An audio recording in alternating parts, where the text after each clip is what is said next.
Welcome to another edition of ERI's Audio Shorts. My name is Braxton Steichen. I'm here today with Katherine McDonnell, attorney and Bertha Fellow at ERI. What are operational grievance mechanisms, or OGMs? An OGM is essentially a complaints procedure. It's created at the operational level, so like at the site level of a business. And operational level grievance mechanisms are a way of handling problems that arise. Companies do it for a number of different reasons. A more popular reason is a way to kind of demonstrate that they're adhering to the UN guiding principles on business and human rights. It's kind of been a way for them to address problems without having to go to court, without having to bring it to maybe like their main headquarters in another country. The complaints themselves can vary completely. They can be labor related. They could be issues that are coming up with the actual workers on the site. They could be environmental issues stemming from the project.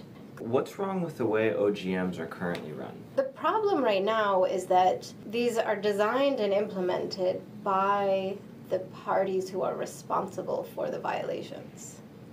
This is problematic because they're looking out for their own best interest, so they're not really in the best position to be looking at these situations objectively. They also don't know how to run these efficiently. They're not accessible, they're confusing, or they're hard to reach, or people don't know about them at all.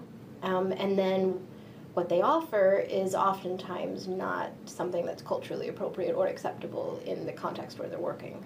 What has ERI done to help solve some of these problems? What we have done is designed and are currently piloting a new model for operational level grievance mechanisms. And what we're trying to do is to start the design process from the rights holders, the community, and put them in charge of it. They're the ones who are impacted by these projects. They have a right to have a remedy that is effective and efficient.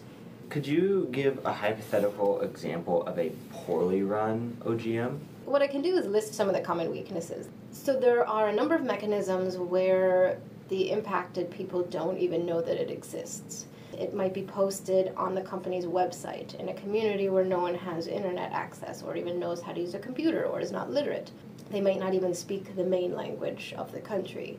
Sometimes people are intimidated. If it's run by the company and the company is the one who's causing the harm, there's a real risk of retaliation. In order to have actual buy-in from a community, you have to address the concerns of the community. Otherwise, they are very aware that you're not listening to them. And if you're not listening to them, they're not going to respect you. What are your hopes for the future of this project? Ideally, what we want to do is set up a very, very basic template, which we're calling a procedural toolkit, that can be used by other communities, local organizations, NGOs that might want to implement something similar in their communities, because you have to train community members in a number of different areas in how to actually design this and set it up and implement it, and also negotiation skills and assessing leverage, because they're taking ownership of this. They are the parties that are going to be sitting down at the table with the companies and having to figure out how to get the companies to agree to this, and that's going to change. And what we'd like to do is have this become best practice. That's kind of where it started. We were seeing the mechanisms starting to become more popular, and we were seeing bad mechanisms becoming kind of publicly recognized as the better examples. If we can get this successful and we can get people on board, that hopefully our model can be best practice and be kind of what people use as the go-to for OGMs. Leave a comment below if you have a question you would like us to answer on ERI's audio shorts. Thank you for listening, and please visit our YouTube channel to listen to more audio shorts like this one.